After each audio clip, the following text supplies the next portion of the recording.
नमस्कार, न्यूज 24 परभणी वार्तामध्ये आपले स्वागत। मी शिवाजी चव्हाण। पाहुयात घटना घडामोडी। परभणी येथे व्हॉइस ऑफ मीडियातर्फे धरणे आंदोलन करण्यात आले। पत्रकारांच्या विविध मागण्यांसाठी व्हॉइस ऑफ मीडिया या पत्रकार संघटनेने परभणी जिल्ह्याच्या वतीने जिल्हाधिकारी कार्यालय परिसरात एक दिवसीय धरणे आंदोलन करून व शांततेच्या मार्गाने जिल्हाधिकारी कार्यालयात जाऊन पत्रकारांच्या विविध मागण्यांचे निवेदन दिले, अशी माहिती आमचे विशेष संवाददाता राम पवार खंडाळीकर यांनी दिली आहे। अशाच घटना घडामोडी पाहण्यासाठी न्यूज 24 परभणी वार्ता चॅनलला आजच लाईक व बेल आयकॉन दाबून सबस्क्राईब करा व शेअर करा आणि आपल्या प्रतिक्रिया कमेंट बॉक्समध्ये जरूर कळवा। तर चला पाहूया व्हॉइस ऑफ मीडिया पत्रकार संघटनेचा धरणे आंदोलनातील काही क्षणचित्रे।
रामप्रसाद चंद्रकांत ओझा, संपादक साप्ताहिक गंगाखेड केसरी।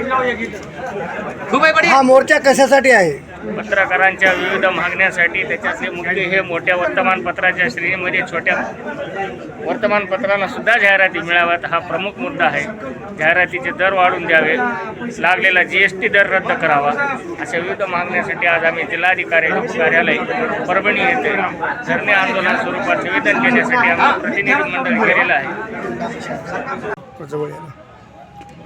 नमस्कार सर, तुमचा मोर्चा आज कशाबद्दल आहे?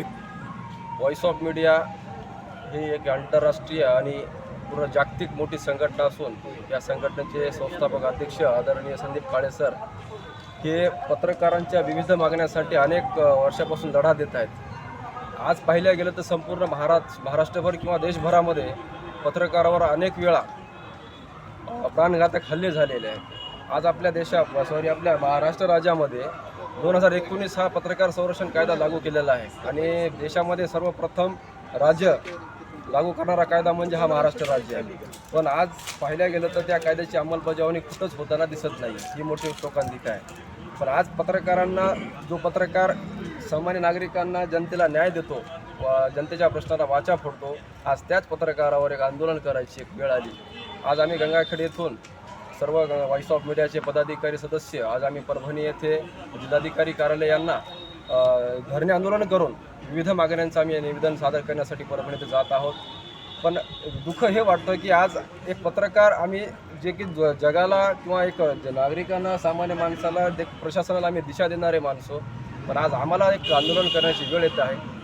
आज आमच्या संघटनेमार्फत अशा 5-6 मागण्या शासनापुढे आम्ही दरबारी ठेवलेल्या आहेत की जे की जाहिरातीचा दर असेल, शासनातर्फे जाहिरात देण्यात येतात पण त्याचं मानधन तुटपुंजा पद्धतीने देण्यात येतं। आज आमची अशी मागणी आहे की 150% जाहिरातींना शासनानं दर द्यावा। दुसरी गोष्ट, आमचे पत्रकारावर जे अन्याय होतात त्या कायद्याची कडक अशी अंमलबजावणी करावी। आणि नंतर जे अधिस्वीकृत पत्रकार आहेत आणि जे कोणी ग्रामीण भागातले असतील किंवा छोटे मोठे पत्रकार असतील त्यांना अधिस्वीकृतीचा अधिकार द्यावा। त्यांना अधिस्वीकृतीचं ते जे काही योजनामध्ये जे बसत असेल त्यांना योजनेचा ते लाभ द्यावा। दुसरी गोष्ट, 30 वर्षाची अट घातलेली आहे पत्रकारांना मानधनाची, ती 30 वर्षाची अट शिथिल करून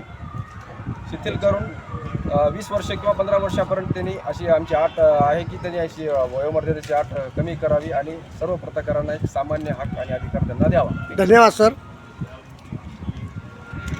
नाव राहुल साबणे आहे, मी पत्रकार आहे, व्हॉइस ऑफ मीडियाचा सदस्य पण आहे आणि आम्ही मोर्चासाठी जाणार आहोत आणि या निमित्ताने या ठिकाणी जी काही पत्रकारांना आता जे काही समाज हितासाठी पत्रकार झटत असतो, परंतु पत्रकाराला त्याचं काही मानधन मिळतच नाही आहे. या पत्रकाराला सुद्धा एक कुटुंब आहे आणि या कुटुंबाचा संगोपन करण्यासाठी महाराष्ट्र शासनाच्या वतीने काहीतरी पेन्शन स्वरूपामध्ये मानधन पत्रामध्ये काहीतरी आपण मदत मिळावी यासाठी काही माननीय काळेसाहेब हे प्रयत्न करत आहेत आणि या सर्व मागणीला आम्ही सर्व पत्रकारांचा पाठिंबा आहे आणि आम्ही मंजूर करण्याच्या तयारीमध्ये आहोत.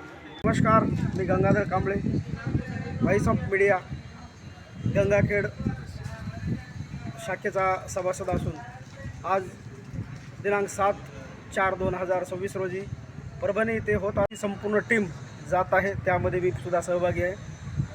पत्रकारावर होणारे अन्याय अत्याचार थांबविण्यासाठी आणि त्यांना सुयोग्य मानधन व जाहिरातीचा योग्य पद्धतीने दर देण्यात यावा याकरिताचे आजचे धरणे आंदोलन आहे. त्याचबरोबर पत्रकारांवर होणाऱ्या अन्याय आणि त्यांची होणारी गळपेची थांबविण्यात यावी याकरिता सन्माननीय काळे सरांच्या माध्यमातून आणि संघटनेच्या माध्यमातून कार्य सध्या महाराष्ट्रभर चालू आहे.